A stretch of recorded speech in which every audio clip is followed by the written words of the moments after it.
आइए जानते हैं कन्या राशि वालों के लिए 2025 जनवरी का महीना किस प्रकार व्यतीत होगा। तो जितने भी कन्या राशि के जातक मेरे साथ यहाँ उपस्थित है, प्रेडिक्शंस आप सभी के लिए हैं। चंद्र राशि यानी कि हॉरोस्कोप के हिसाब से अगर आपकी कन्या राशि है तो ये प्रेडिक्शन आपका है। तो कन्या राशि वालों को थोड़ा सा कुछ चीजों के लिए मुझे केयरफुल करना है।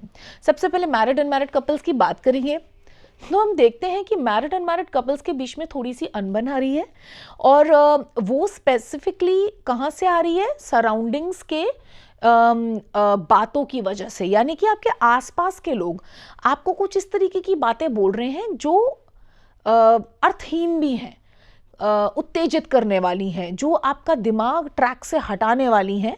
वो आपके फ्रेंड्स भी हो सकते हैं, वो आपके नियर वंस डियर वंस भी हो सकते हैं। वो तो आप स्वयं देखिए और आप इतने इन्फ्लुएंस हो जाएंगे उनसे, मतलब जैसे कि राजा को मंत्री ही चला रहा है, राजा अपनी बुद्धि से काम कर ही नहीं रहा है, इस तरीके का योग आया हुआ है।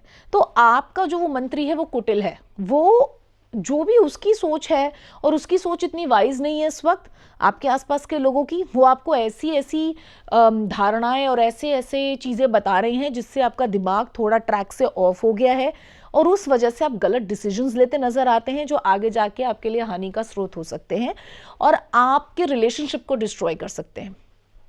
तो उससे सावधान रहना है, ठीक है।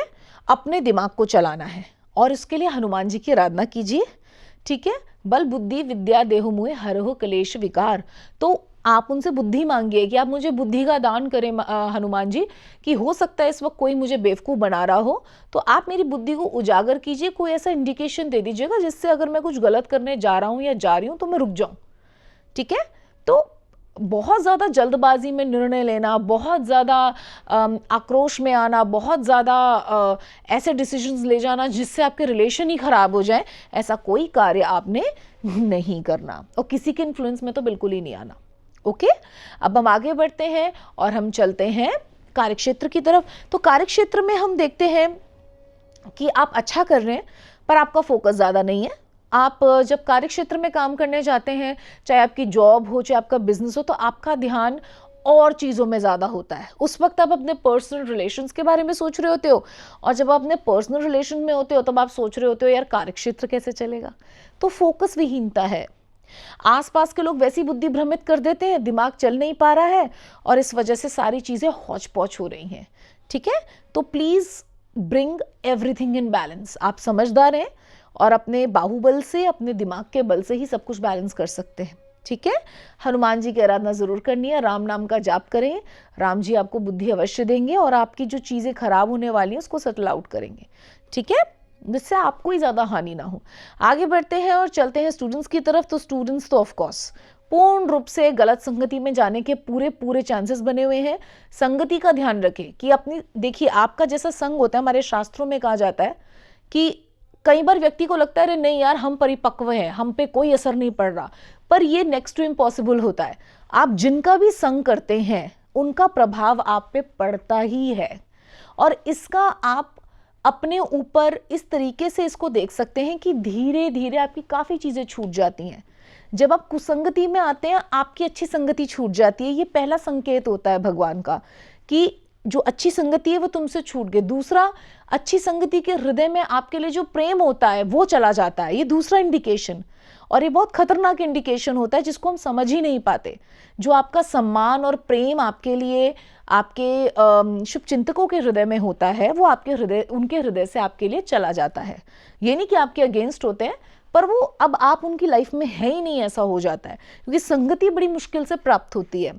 और तीसरा जो दुर्भाग्य दुसंग की वजह से आता है वो आता है आपकी अच्छी आदतें जो 100% आप करते थे वो 50% रह जाती हैं।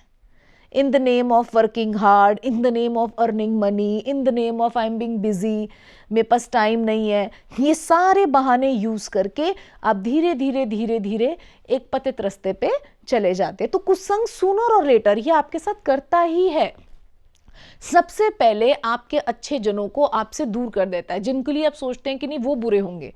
तो जब आप कुसंग में आते हैं तो आप देखिए आपके साथ हो सकता है कि धन की वर्षा बढ़े, हो सकता है धन की वर्षा बढ़े, लेकिन मानसिक संतोष आपका खत्म हो जाएगा। ये सबसे पहली पहचान होती है दुसंग की। दुसंग का मतलब ये नहीं होता कि आपको धन नहीं मिलेगा, हो सकता है आपको धन पहले से ज्यादा मिले, गलत संगति में आने के बाद हो सकता है आपको पहले से ज्यादा धन मिले, आपको पहले से ज्यादा अपॉर्चुनिटीज मिले, लेकिन मानसिक शांति आपकी विलुप्त होती चली जाएगी। आप गलत डिसीजंस लेंगे और धीरे धीरे वो जो धन उपार्जन हो रहा है वो कुछ समय के पश्चात वो भी विलुप्त होना शुरू हो जाएगा, वो स्थिर नहीं रहेगा। ऐसे लोगों के लिए कहते हैं कि लक्ष्मी चंचल है। लक्ष्मी तो कभी चंचल है ही नहीं, वो तो नारायण जी के चरणों में बैठी हुई है। जहां नारायण की पूजा है वहां लक्ष्मी जी है। चंचल का अर्थ यह है कि लक्ष्मी जी को अकेले मत स्मरण करो, उनके पतिदेव के साथ स्मरण करो। ठीक है, तो आप दुसंग में जो पढ़ सकते हैं, मैं स्टूडेंट्स को खास करके समझा रही हूं, उससे अपना निवारण स्वयं कीजिए। ठीक है, be with good people, it's very important. मैंने आपको इंडिकेशंस भी दिए कि इंडिकेशंस क्या होते हैं, उसको अपने ऊपर लागू कीजिए और देखिए कि ऐसा घटित हो रहा है मेरे साथ, तो आप भाग्यवान नहीं है। इधर धन की वर्षा हो रही है, उधर अच्छे लोग छूट रहे हैं, तो बहुत नुकसान का सौदा किया आपने। उस सौदे से बाहर आइए। आप बहुत ही बेवकूफीपूर्ण काम कर रहे हैं, क्योंकि आने वाले कुछ वर्षों के बाद आप अकेले रह जाएंगे। तो ऐसा योग नजर आता है कि दुसंग में पड़ने का कन्या राशि वालों का बहुत बड़ा योग है। दुसंग यानी जो आपको कुटिल राय दें, आपको गलत बातें बताएं, आप उनके इन्फ्लुएंस में आ जाएं और कुछ गड़बड़ कर दें। ठीक है, तो students have to be careful. अब आ जाते हैं रोगों की तरफ। तो रोग जो मुझे सबसे मेजर नजर आ रहा है वो आ रहा है मानसिक। एंजाइटी लेवल्स बढ़ने के चांसेस हैं ओवर थिंकिंग की वजह से, और नेगेटिविटी बढ़ जाएगी दिमाग में, शक्की स्वभाव, घबराहट होना। मतलब कोई भी डिसीजन लेने से पहले दूसरे से अफर्मेशन लेनी है। दूसरा बोलेगा हाँ हाँ तू बिल्कुल ठीक कर रहा है या कर रही है, तो ही मैं ठीक कर रही हूं। अपने डिसीजन पे, अपने निर्णय पे कोई भरोसा नहीं, कॉन्फिडेंस कम। तो ये, इसको भी एक मानसिक रोग माना जाता है, वो आने की योग है। तो मैंने आपको बोला आप कन्या राशि वालों के लिए इस महीने हनुमान जी की शरण में जाना बहुत जरूरी है और उनसे बुद्धि मांगनी है, सद्बुद्धि मांगनी है कि हम अपने मार्ग पे रहें। वो आपकी जरूर रक्षा करेंगे। और उनको राम नाम का जप अर्पित कीजिए। पीपल के पत्ते की माला बनाइए, उस पर राम नाम लिखिए, या अशोक पत्ते के माला बना के उसमें राम नाम लिखिए और हनुमान जी को चढ़ा कर आइए। और ब्रह्मचर्य में रहिए अगर आप विवाह में नहीं है तो, और खाना पीना अपना सही रखिए, हनुमान जी की आराधना करनी है तो।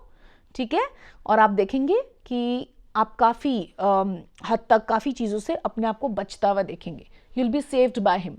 ओके, तो आइए चलते हैं लकी कलर की तरफ। तो वो निस्सिंदे रूप से ऑरेंज निकल कर आ रहा है। ऑरेंज कलर का चोला चढ़ाइए हनुमान जी को, सिंदूर चढ़ाइए, इस तरीके से इन रंगों को चरितार्थ कर लीजिए, ऑरेंजेस चढ़ा दीजिए और फिर उसको खाइए, पर अर्पित करके खाइए।